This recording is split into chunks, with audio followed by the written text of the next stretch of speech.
지난 금요일, 토요일 윤석열 대통령 굉장히 바빴습니다.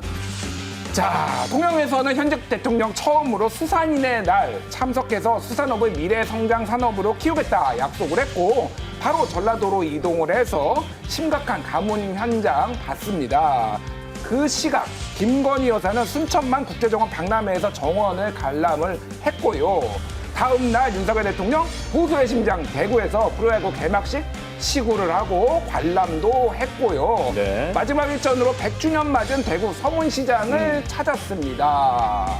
바쁜 1박 2일을 보내셨네요. 예, 엄청 바빴죠. 뭐 저는 대선 후보인 줄 알았어요. 광폭행보. 예, 대구에서 용산으로 오지 않고 바로 제주 4.3 추념식을 갈 줄 알았는데 네. 제주 건너뛰고 바로 용산으로 와버렸습니다. 보수정당 출신 대통령 당선인으로서는 처음으로 4.3 추념식에 참석을 해서 굉장히 화제가 되지 않았습니까? 그렇죠. 근데 이번에 왜 안 간 겁니까? 그래서 왜 안 갔냐 이렇게 참석 안 했냐 물어봤더니 일단은 한미 정상회담을 준비하는 데 상당히 바빴다.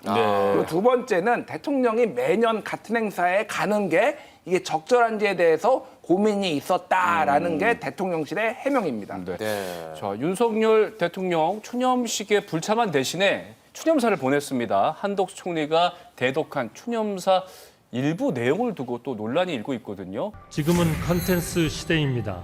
IT 기업과 반도체 설계 기업 등 최고 수준의 디지털 기업이 제주에서 활약하고 세계의 인재들이 제주로 모여들 수 있도록 적극 지원할 것입니다. 산업 개발 뭐 이런 얘기가 나오는데 과거에도 비슷한 논란이 있었습니다. 이명박 정부 때 한승수 당시 국무총리 추념사에도 보면은 국제 자유도시 이런 것들을 강조를 했고요. 그래요? 예, 그리고 황교안 전 국무총리가 박근혜 전 대통령 탄핵 시절이죠. 파면 직후에 이제 2017년에 추념사에도 신앙만 조성 제2공항.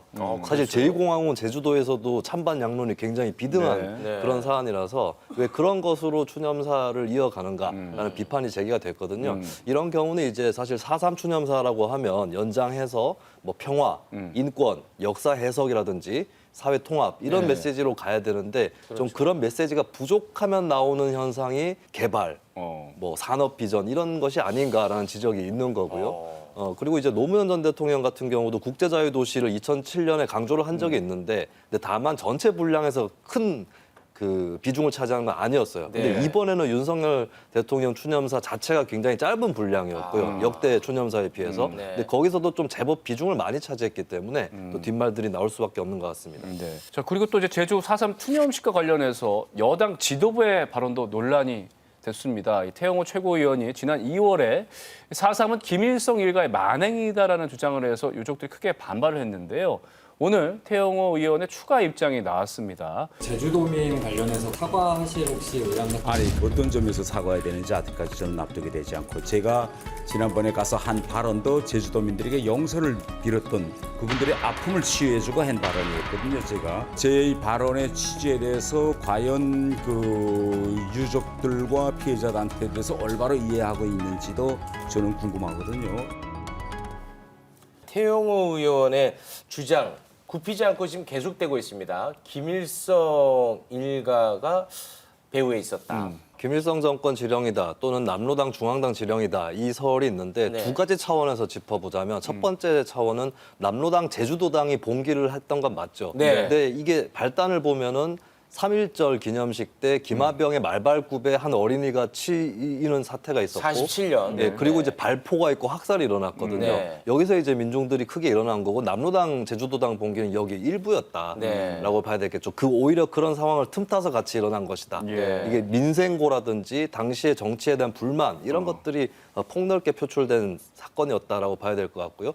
두 번째 차원에서는 그럼 남로당이 봉기를 했는데 이게 어느 차원에서 일어난 일이냐를 살펴야 되는데 예를 들면은 남로당에서 이 제주도당 관계자들이 군대에 심어놨던 프락치들하고 접촉을 하거든요. 근데 군대 프락치들이 뭐라 그러냐면 중앙의 지시가 없기 때문에 따를 수 없다라는 얘기를 합니다. 이런 것들이 다 중앙당의 지시가 아니라 도당 차원에서 일이었다라고 하는 거고 자체적으로. 김달삼이라는 관계자가 북한으로 건너갔을 때 자연 발생적인 봉기였다라는 그런 보고까지도 합니다. 그런 자료가 남아 있습니까? 예, 그렇습니다. 그리고 이뿐만 아니라 군대에서도 백선엽 장군이나 김점곤 장군 이런 사람들의 회고록만 보더라도 이거는 말단에서 일어난 일이다라고 하는 중앙지령서를 다 부정을 해놓고 있거든요. 네. 이런 것들을 봤을 때 지금까지 역사 연구를 종합해 보면 네. 태영호 의원 주장은 근거가 없다라고 봐야 될 것 같습니다. 남로당은 일거에 소탕이 됐어요. 맞습니다. 네, 서문시장을 가고 가고, 4.3 추념식에는 참석하지 않다 보니까 이 제주 홀대론 뭐 이런 얘기도 또 나오는 것 같습니다. 네, 뭐 문재인 전 대통령 같은 경우도 매년 4.3 추념식 참석을 하지는 않았기 때문에 네. 뭐 한 해 정도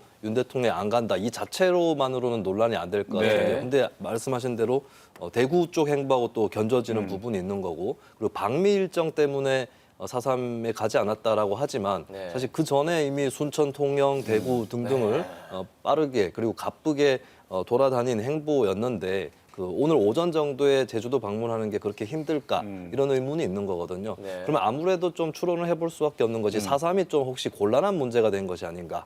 외교부가 불과 얼마 전까지 네. 잊지 않겠다 굉장히 강력한 입장을 근데 표명했거든요. 태용호 최고위원 발언도 있었고, 네. 근데 발언에 대해서 국민의힘이 딱히 무슨 징계를 한 것은 아닙니다. 네. 그리고 국민의힘은 아니지만 국민의힘 인접 정당이라고 해야 될까요? 좀 이제 강경 우익 성향 정당들이라든지 또 오늘 또 출연한 서북청년단이라는 이름의 단체라든지 네. 예, 이런 것들이 자칫 이제 4.3이 범국민의힘 진영, 범보수 진영의 분열을 초래한다 이런 것들을 좀 곤란해하는 것이 아닌가 예, 이런 평가를 좀 받을 수밖에 없을 것 같습니다. 그 국민의힘 지도부도 가지 않았더라고요. 네, 그러니까 윤 대통령만 안 갔으면 모르겠는데 네. 이제 김기현 대표나 같은 맥락 속에 있다는 네, 거죠. 주호영 원내대표나 다들 가지 않았기 때문에 어쨌든 한국의 범우익 진영한테는 곤란한 문제가 됐다. 이거는 맞는 것 같습니다. 알겠습니다. 뭐 마침 오늘 예. 대통령 국정수행 평가 여론조사가 발표되지 않았습니까? 예, 뭐 리얼미터가 이제 국정수행 평가 이제 지지도 나왔는데 긍정이 36.7%를 기록을 해서 지난주보다 0.7% 포인트 올랐는데 문제는 부정도 0.4% 포인트 소폭 올랐어요. 예. 그래서 부정 평가가 60%대가 지금 3주째 이어지고.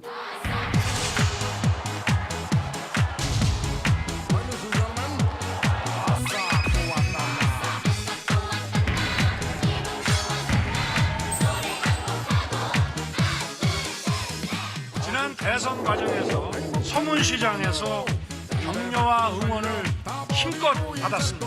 그 생각을 하면 아무리 어려운 일이 있더라도 지금도 힘이 납니다. 오직 국민이라는 초심을 다시 새기게 됩니다. 아, 이 부분 개인적으로 참 의아한데요. 윤석열 대통령이 이제 정치인이 되고 나서 저도 처음 알았는데 서문시장을 6번을 방문하셨어요. 이 짧은 기간 안에. 네. 뭐 서문시장 100주년 기념식이라고 했을 때는 네. 저 정도면은 대통령도 갈만하지 않을까.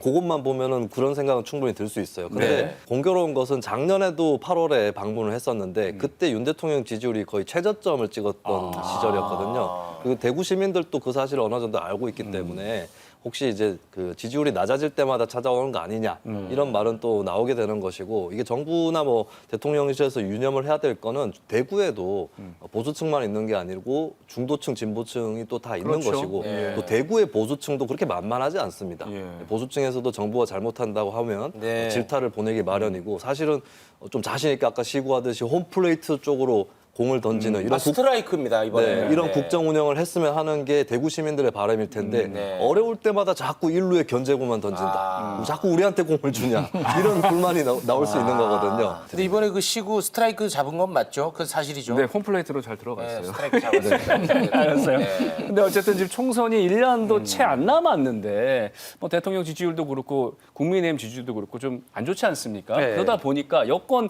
안팎에서 쓴소리가 계속 나오고 있어요. 그렇죠. 윤석열 대통령의 이제 멘토로 알려진 심평 변호사가 네, 네. SNS 글을 올렸는데, 그러니까 윤 대통령이 과도하게 지금 지지층, 그러니까 보수층을 얘기하는 거죠. 여기에 구애에만 치중하는 것이 위험한 선택이다. 그러니까 대구의 서문시장을 4번이나 이제 방문한 것은 이거는 달콤한 늪이라고 표현을 했습니다. 한마디로 중도층을 확장을 해야 된다. 공감대가 넓은 정책들을 펼 필요가 있다라고 네. 하는 거고 아무래도 주제상으로는 민생이 될 거고 그리고 사회적 약자들이 특히 공감할 수 있는 네. 그런 주제의 정책들을 발굴해야 되지 않을까 싶고요. 그리고 공정과 상식이라는 키워드를 윤 정부가 많이 강조를 했는데 성역이 없이 공정한 것을 관찰하고 있느냐 이 질문에 답을 하는 것이 가장 중요하지 않을까 싶습니다. 네, 알겠습니다. 서문시장 6번.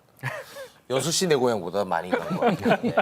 뭐 이렇게 의미를 두고 그래요? 아니, 난좀 가실 수도 놀랐어요. 있죠. 6번이라고 해서. 네. 알겠습니다. 왜냐하면 대한민국 전통시장 많아요. 예. 예.